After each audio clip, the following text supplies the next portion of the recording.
If there's one sport I truly love, it's boxing. From strawweight to heavyweight, nothing quite tops some action in the squared circle, and in my opinion it's one of the most entertaining and spectacular displays of athleticism us humans have come up with. Watching dudes punch each other in the face for money has a rich history with trials and tribulations that are remembered to this day. And on this Veterans Day, I want to honor not only one of the greatest boxers to ever enter the ring, but also an enlisted man who fought for the dignity and equality of all peoples. And that man is the legendary brown bomber, Joe Louis.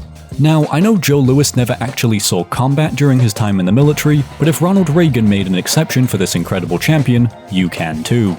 By the time the then heavyweight champion of the world enlisted in the army in the aftermath of the Japanese attack on Pearl Harbor, ditching his lucrative professional career in his prime at the age of 28 to serve his country, he already had become an icon of America. So let's take a journey through the contributions of this man to the world and honor the legacy of a true people's champion.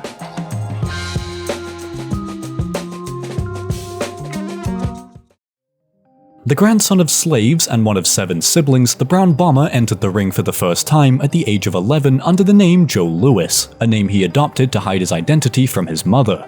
In reality, Joe was born as Joe Louis Barrow in 1914.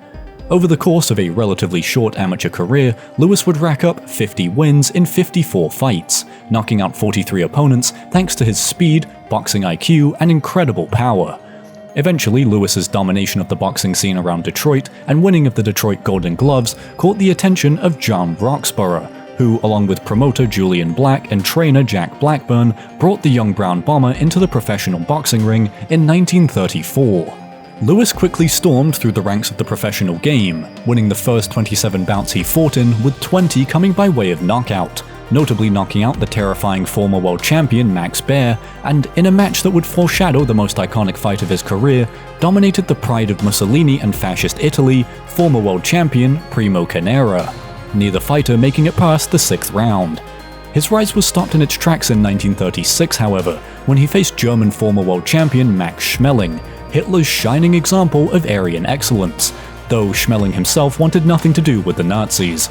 In what would become the fight of the year for 1936, the pride of the Nazis knocked out the young American in the 12th round at Yankee Stadium no less, becoming a major propaganda victory for Hitler. In spite of this loss, the Brown Bomber again tore through the heavyweight division for the next year, defeating anyone in his path, with only one of the 7 fighters he faced escaping a knockout. He would then square off with heavyweight world champion James Braddock, better known by the name bestowed upon him after his legendary comeback, the Cinderella Man, and the Brown Bomber knocked the icon of the Great Depression out after an 8-round war, earning himself the world title he would defend for the next 11 years. Following his first 3 title defenses, Louis set his sights on the one and only man who had given him too much trouble, Max Schmeling. But this fight was more than just a quest for revenge. The title bout would be a contest between the authoritarianism of the then expanding Nazi Empire and the democratic values of the United States. Schmeling was ordered by Hitler to win the fight for Nazi Germany, while Louis was invited to the White House to meet with President Franklin Roosevelt. But nothing could have prepared anyone for the battle of ideologies that was set to happen. In front of 72,000 people and countless more listening via radio, the 2 fighters stepped into the ring once again at Yankee Stadium, and 2 minutes into the first round, the symbol of Nazi Germany had been brutally destroyed after suffering 3 knockdowns, Louis fracturing Schmeling's spine and the German audibly screaming in pain on the canvas following the shot that ended the fight. This 2-minute execution, foreshadowing the eventual fate of the Nazis, would be named Fight of the Decade, and it more than deserved its title. Louis would continue his professional career until 1942, when he enlisted in the US Army, going through boot camp under his birth name Joe Louis Barrow and essentially becoming a propaganda tool for the US military. Instead of being sent to the fronts, Louis would compete in exhibition matches, but the military would segregate the audience that attended them due to the policies in the military at the time, something that Louis was very passionately opposed to.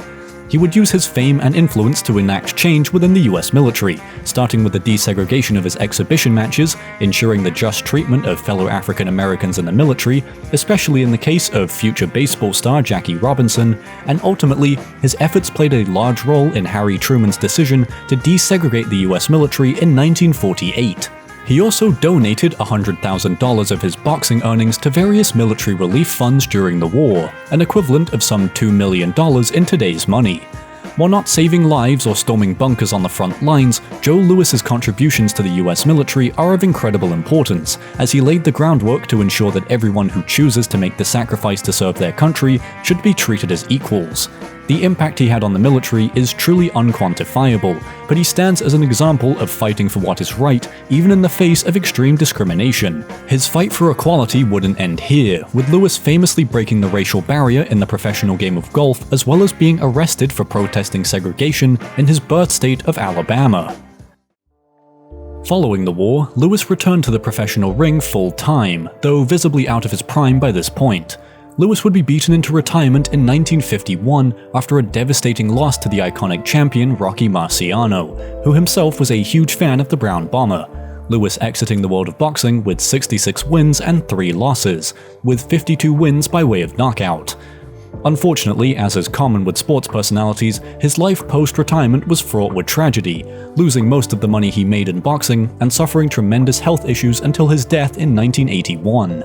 Despite this, Louis remained a popular public figure even in his later years, honored by the likes of Muhammad Ali, and even kindled a friendship with his former rival Max Schmeling towards the end of his life. In all, Louis is undisputedly one of the greatest fighters of all time, not only in boxing where he became the longest reigning heavyweight champion in history, but also for the rights of all people.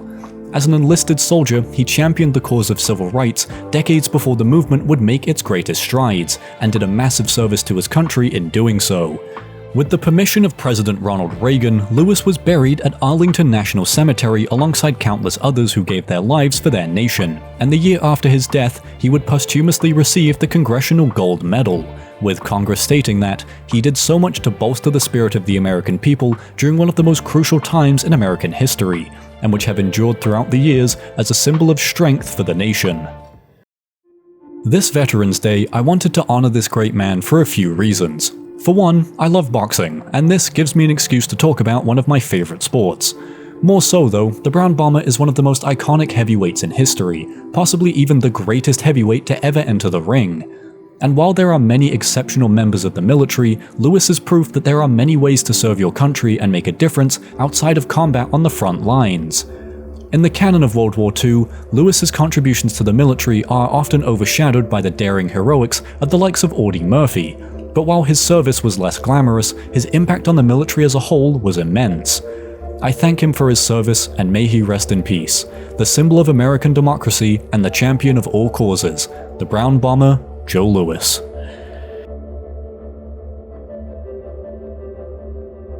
Thank you very much for watching this video. I hope you've enjoyed a different sort of content here. I plan on making this an annual tradition to honor a specific service member, and I'd love to hear about who you all think should be included next time. Thank you again, and I'll see you in the next one.